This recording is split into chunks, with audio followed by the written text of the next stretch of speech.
La neve era stata la grande assente di questo inizio di stagione. Per l'altopiano di Asiago non si tratta di un semplice evento meteorologico, ma di un fattore determinante per una delle voci principali dell'economia locale, il turismo.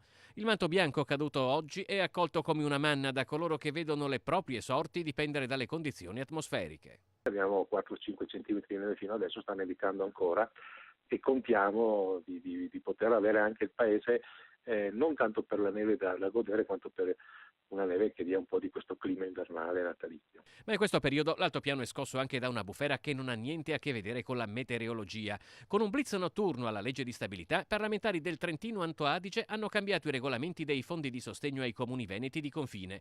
Ora ogni decisione deve essere concordata con Trento e Bolzano e una parte dei finanziamenti dovrà essere spesa per lavori sovraregionali, vale a dire ciò che prima spendeva solo il Veneto, ora lo potrà spendere anche il Trentino. Ma su questa vicenda c'è qualche timida novità.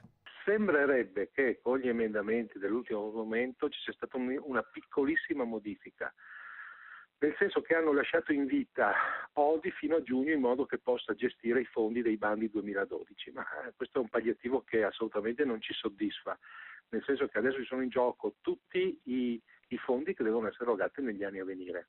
Ancora troppo poco per l'altopiano. Joss rileva la differenza di zelo tra i parlamentari veneti e quelli del Trentino Alto Adige. Questi non so come epitetarli, di questi signori del Trentino e dell'Alto Adige che stanno facendo solo i loro interessi, Stato nello Stato, con anche una certa protervia e con tanta arroganza.